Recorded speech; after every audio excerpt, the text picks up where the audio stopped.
Alors, Bezat Hashem, le Chok l'Israël ce matin, la Gemara de Gittin 6b.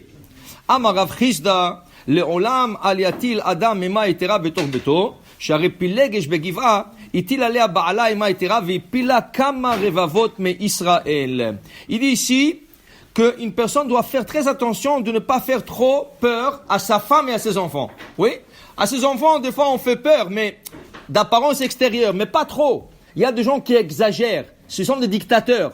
Ta femme, c'est pas un sujet à toi. La femme, il faut la respecter, il faut lui parler avec kavod. Et si tu fais trop peur à ta femme, viens voir dans la Torah, qu'est-ce qui t'est arrivé.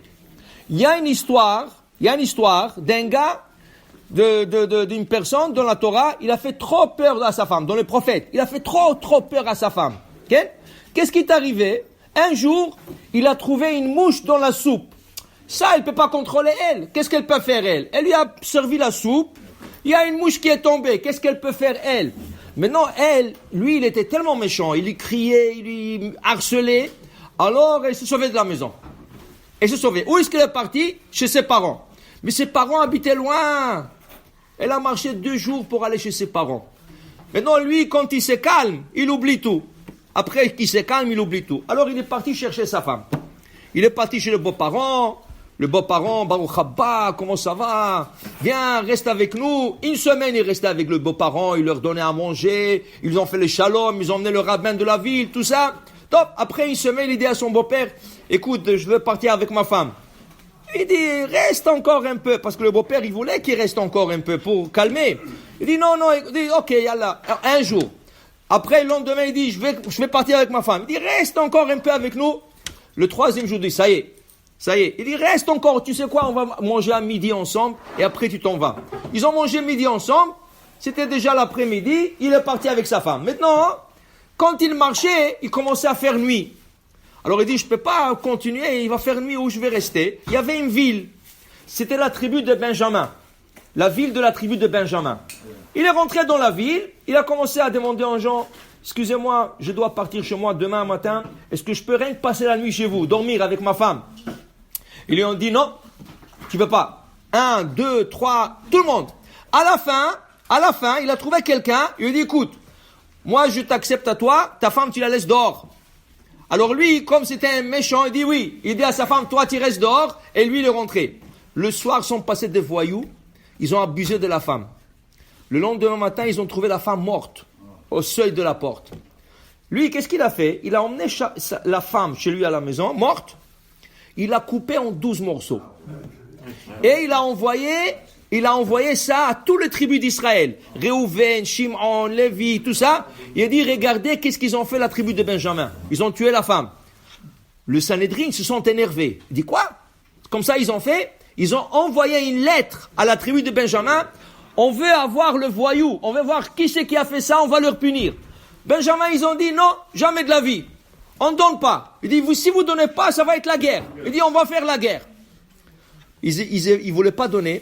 Ils ont fait la guerre. Am Israël, une guerre de frères. 11 tribus contre la tribu de Benjamin. Et Benjamin, c'était des gens forts. On dit qu'en 2 jours, 70 000 morts. 2 jours. À cause de cette femme. 70. La Gemara dit, tout ça à cause de quoi? À cause de cet homme méchant. Si tu n'aurais pas fait peur à ta femme, elle ne serait pas sauvée, toute cette histoire ne serait pas arrivée. Regarde qu'est-ce que des gens méchants, qui font trop peur à leurs femmes, trop peur à leurs enfants, regarde qu'est-ce qui peut arriver. La Gemara continue. Et la Gemara, Amar Rav Yehuda, Amar Rav, Kol amatil ema et Torah betor beto, sauf balidé shalosh averot. La personne elle-même va souffrir de ça. Celui qui fait peur trop à sa femme, il va avoir les conséquences lui-même. D'abord, Giloy Arayot, dit Rashi. Écoute, ta femme, la femme qui fait peur, un jour, elle est partie au mikvé. Mais elle est partie un peu en retard, elle arrive au mikvé, ils ont fermé. Il n'y a pas honte mikvé. Maintenant, elle, dit Rashi, elle a tellement peur de lui, elle ne peut pas lui dire qu'elle est partie un peu en retard, ils ont fermé le mikvé. Qu'est-ce qu'elle va dire? Oui, j'étais au mikvé. Et là, il va être avec sa femme quand elle est nida. Mais la faute de qui? C'est sa faute à lui. Parce qu'il a fait trop peur à sa femme. Deuxième chose. Chilul Shabbat. Dit Rashi, encore, Chilul Shabbat. Il dit, la femme avec les enfants, elle court et tout ça. et c'est arrivé l'heure de Shabbat, elle a oublié d'allumer le bougie de Shabbat. Alors maintenant, dans une situation normale, elle n'allume pas. Elle n'allume pas. Le Shabbat d'après, on lui dit, tu allumes une bougie de plus. Okay? Ou selon certains, c'est pas nécessaire. Il dit Rachid, elle a peur de lui. Il va venir de la synagogue, il dit, hey, pourquoi les bougies de Shabbat ne sont pas allumées? Elle va s'excuser, lui va lui crier, il va lui faire un Shabbat noir pour elle, Hasbe Shalom. Alors, qu'est-ce qu'elle va faire, elle? Elle va allumer les bougies de Shabbat dans le Shabbat, parce qu'elle a peur de lui. Il a causé que sa femme, elle a profané le Shabbat. Parce qu'elle a peur de lui. C'est pas normal. C'est pas normal. Et après, il dit ici, Shfichut Damim. Qu'est-ce que c'est Shfichut Damim? Tu fais trop peur à ta femme ou à ton fils.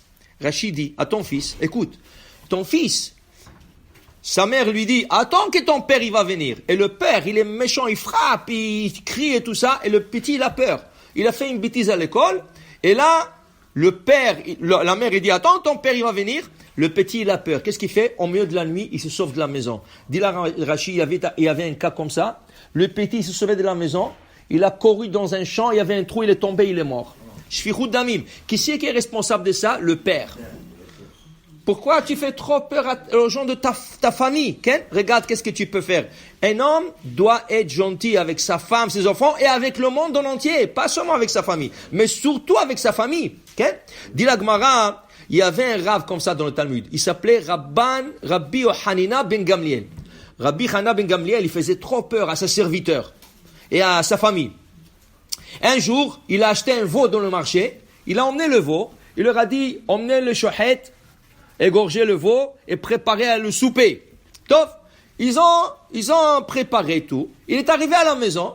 Il leur a dit, je veux voir les 4 pattes de ce veau pour voir si c'était cachère ou pas cachère. Emmenez-moi. Maintenant, eux, ils savaient pas qui voudra les pattes. Ils ont jeté le patte dans la poubelle. Maintenant, il a dit, il faut emmener. Ils avaient peur de lui. Ils sont partis chercher dans la poubelle, ils ont trouvé que 3.